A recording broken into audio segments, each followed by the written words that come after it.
আসসালামু আলাইকুম এভরিওয়ান, আমি Rudra and welcome to my blog. আজকের এই ভিডিওটাতে আমরা দেখাবো আমাদের ছাদের নতুন কিছু আপডেট, কি কি করতেছি, কি কি পশু পাখি নিয়ে বর্তমান কাজ করছি। এই ভিডিওটাতে আপনারা দেখতে পারবেন কি কি আমরা পশু পাখি আনবো সামনে, আরো কি কি করার চিন্তা ভাবনা আছে। তো guys, চলেন আজকের ভিডিওটা শুরু করা যায়। এখন গাইস আপনাদের আমি বলি আমাদের ছাদের নতুন নতুন কি কি করার আমার চিন্তা ভাবনা আছে।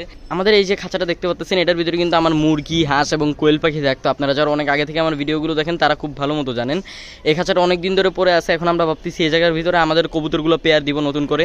এখানে 4টা থর আছে আর আমরা টোটাল 12 জোড়া কবুতর পেয়ার দিব। এন্ড দেন এই জায়গায় আমাদের আরো 8টা থর আছে। থরগুলো কিন্তু আমাদের অনেক আগে থেকে করা। রিসেন্টলি আমরা যেটা করছি সেটা হইছে, থরটা হইছে আমরা রিসেন্টলি করছি, একবারে নতুন। এটা অলরেডি পরিষ্কার করা হয়েছে, দেখতে পাচ্ছেন পুরা খাঁচা পরিষ্কার করে ফেলছি আমরা। এই জায়গা দেন এই জায়গাটাও আমরা পরিষ্কার করে ফেলছি। আর আমরা মাছের জন্য পানি রেডি করতেছি, খুব দ্রুত আমাদের বাসায় ফিশ আসবে। আমাদের দাপ্পির যে কবুতরগুলো আছে সেগুলো আস্তে আস্তে আপনাদের আমি একটু আপডেট দিই।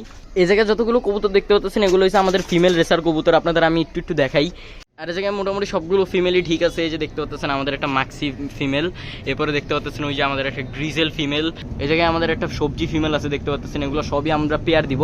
আর আমরা কিন্তু প্রি বুকিং নেওয়া শুরু করছি। যারা যারা প্রি বুকিং দিতে চান, আমাদের থেকে রেসার কবুতরের বাচ্চা নিতে চান, তারা আমার নিচে দেওয়া হোয়াটসঅ্যাপ নাম্বারে যোগাযোগ করেন। এই জায়গায় যে জালালি কবুতরটা দেখতে পাচ্ছেন, এটা হয়েছে আমাদের বাসায় একটা মেল জালালি কবুতর ছিল। আমার মোস্ট ভাইরাল একটা ভিডিও ছিল জালালি কবুতর নিয়ে।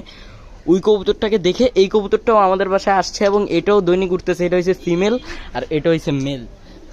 এই যে জালালি মেলটা, এই দুইটাই কিন্তু প্রতিনিয়ত আমাদের বাসায় উড়ে, কিন্তু কোনো জায়গায় যায় না। এটা কিন্তু খুব রেয়ার, এটা কিন্তু সচরাচর দেখতে পাওয়া যায় না। এই দুইজনের বন্ডিংটা কিন্তু খুবই ভালো। এই জন্য ওদের জন্য আজকে একটা শর্টস ভিডিও বা কালকে একটা শর্টস ভিডিও আপলোড করবো আমাদের এই চ্যানেলটার ভিতরে। আর এখানে আমাদের রেসার মেলগুলো আছে, সবগুলো মাশাআল্লাহ সুন্দর সুন্দর মেল। কিছু আপনাদের আমি একটু দেখানোর চেষ্টা করি।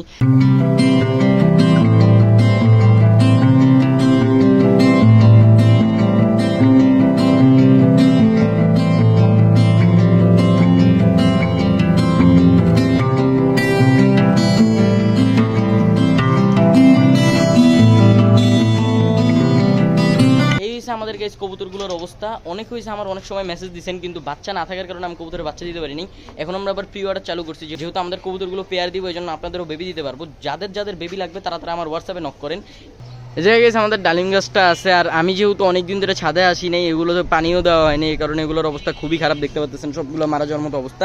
প্রত্যেকটা গাছই পানির অভাবে এরকম হয়ে গেছে।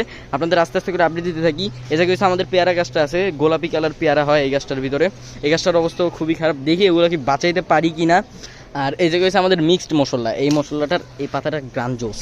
আমাদের বাগান বিলাসটা আছে, বাগান বিলাসের যতগুলো পাতা ছিল সবগুলো পরে জাস্ট ফুলটা আছে। এরকম দেখতে আমার কাছে খুব সুন্দর লাগে, খুব সুন্দর লাগে। এই গেছে আমাদের চিয়াংমাই জাতের একটা আম গাছ ছিল, এই আম গাছটা পুরোপুরি মারা গেছে। এখন এই জায়গায় আম্মু এখন লাগাইছে বিলাতি ধন্যবাদ। এই যে দেখতে পাচ্ছেন মালটা গাছটা আছে, এই যে দেখতে পাচ্ছেন মালটা গাছে মাশাআল্লাহ মালটাও ধরে আছে, অনেকগুলো মালটা। এই জায়গায় গতবার আমরা যেমন মালটা দেখছিলাম 12 না 13টা, এতটুকু একটা গাছে 12-13টা মালটা ধরছিল। মাশাআল্লাহ খুব সুন্দর লাগতেছিল, খুব সুন্দর লাগতেছিল। এই ছিল গাইস আজকের ভিডিওটা। আশা করি সবার কাছে খুব ভালো লাগছে। যদি ভালো লাগে নিচে কমেন্ট করে জানিয়ে দেন। আর এখনো যারা ইউটিউব চ্যানেলটা সাবস্ক্রাইব করেন নাই তাড়াতাড়ি সাবস্ক্রাইব করে দেন। আর যারা ফেসবুক থেকে দেখতেছেন ফলো করে দেন। দেখা হবে অন্য কোনো ভিডিওতে। তবে সবাই ভালো থাকবেন, সুস্থ থাকবেন। আসসালামু আলাইকুম, টাটা।